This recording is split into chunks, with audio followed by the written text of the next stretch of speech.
Après la guerre du Vietnam, le corps des Marines a demandé quelques améliorations de leur fusil M16, basés sur leur expérience avec cette arme pendant le conflit.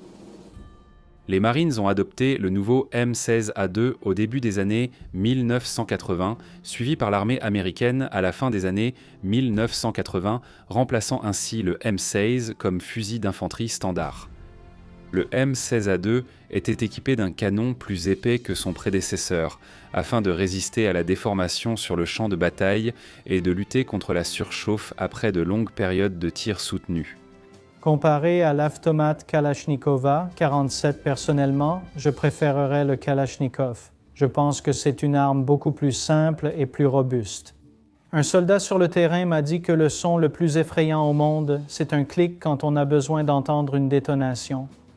Et un M16, à cause de ses tolérances serrées, est sujet aux enrayements, alors qu'un automate Kalachnikova 47 est tellement plus simple.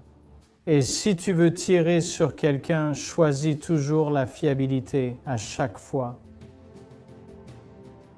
Les M16A2 sont encore utilisés dans l'armée de terre, l'armée de l'air, la marine, les gardes-côtes et le corps des Marines. Toujours à la pointe de la technologie des armes, ainsi que quelques unités sélectionnées de l'armée américaine, ont adopté le M16A4 comme fusil d'assaut d'infanterie principal.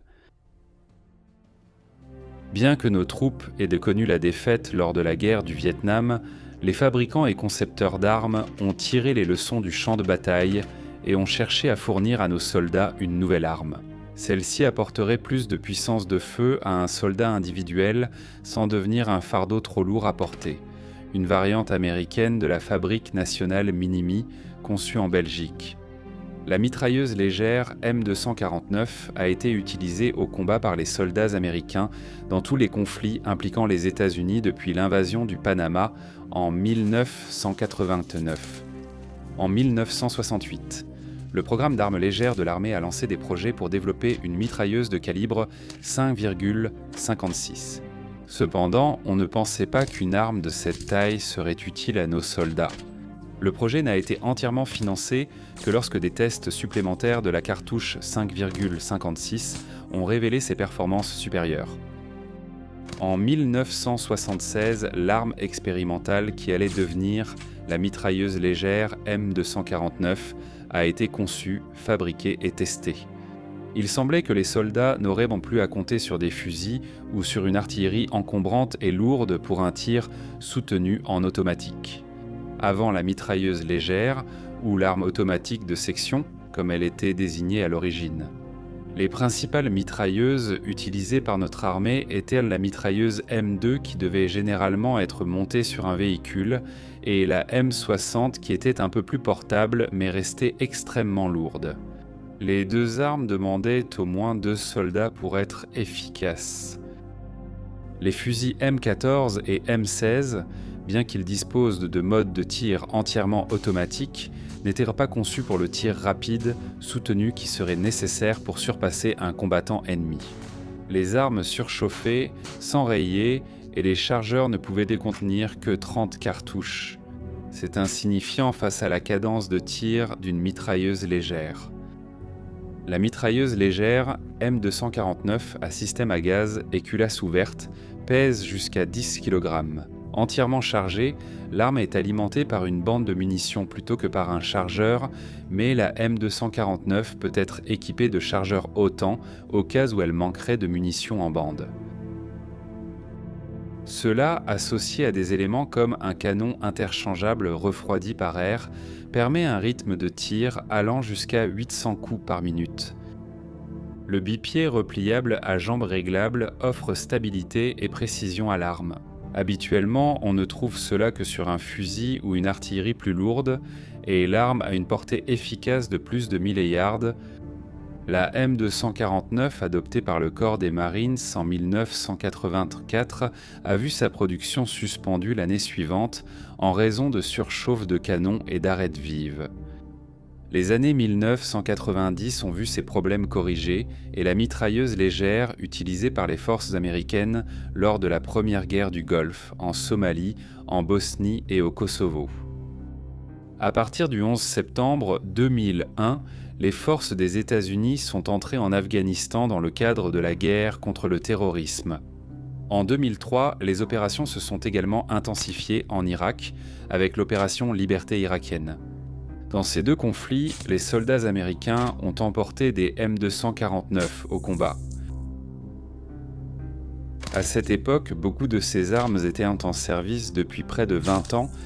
Les conditions sablonneuses du désert provoquèrent déjà l'encrassement et l'enrayement de la mitrailleuse légère. L'arme devenait de plus en plus peu fiable au combat. Des rapports indiquaient que certaines armes étaient soudées par points et d'autres maintenues par du ruban adhésif. Aujourd'hui, le corps des Marines teste des alternatives plus légères à la M249 comme le fusil automatique d'infanterie M27 dans le but de renforcer encore les avantages de nos soldats sur les champs de bataille du futur. La commission de planification des armes légères des services interarmés a été créée dans les années 1970 dans le but d'unifier les armes à feu utilisées dans toutes les branches de l'armée. Dans les années 1980, le comité a lancé un concours pour remplacer l'arme de poing réglementaire, le pistolet M1911A1, utilisé par toutes les branches depuis avant la Première Guerre mondiale.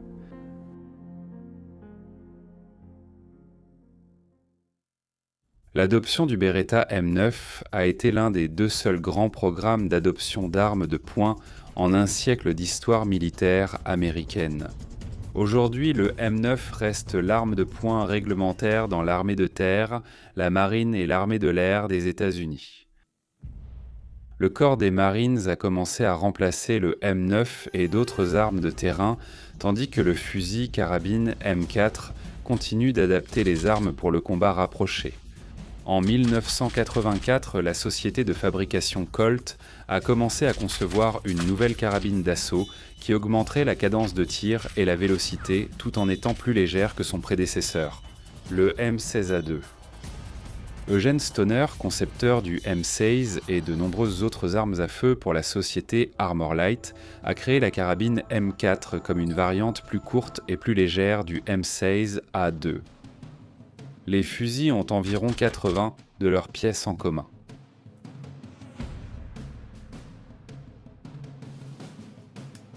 En 1994, l'armée américaine a adopté officiellement le M4 pour remplacer le pistolet mitrailleur M3 Gress et le fusil M16A2.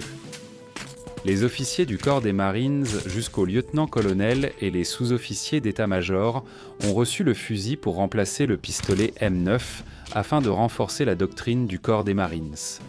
Chaque officier est un fusilier. La carabine M4, largement adoptée par les forces américaines, a en grande partie remplacé le pistolet mitrailleur grâce à sa capacité à percer les gilets pare-balles modernes. L'arme doit devenir le fusil d'assaut standard des soldats américains.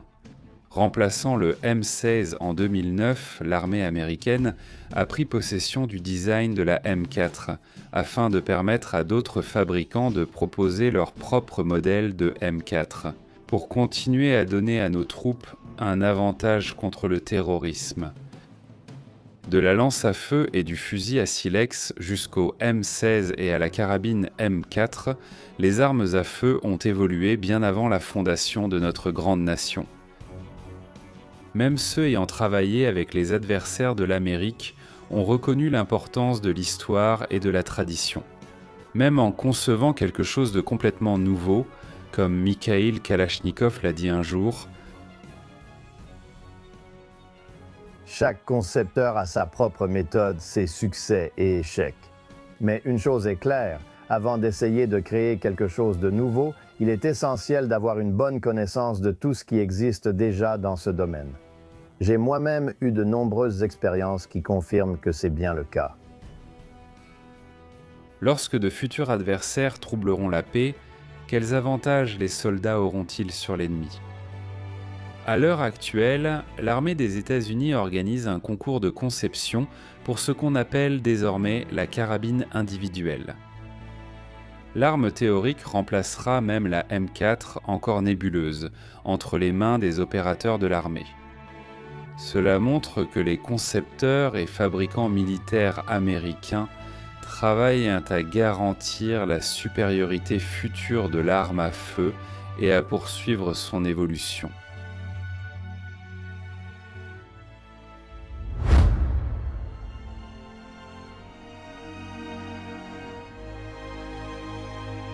Merci de nous avoir suivis. Pour soutenir la création d'autres contenus historiques, aimez, commentez et partagez cette vidéo avec d'autres passionnés. Et bien sûr, n'oubliez pas de vous abonner pour continuer à faire vivre l'histoire.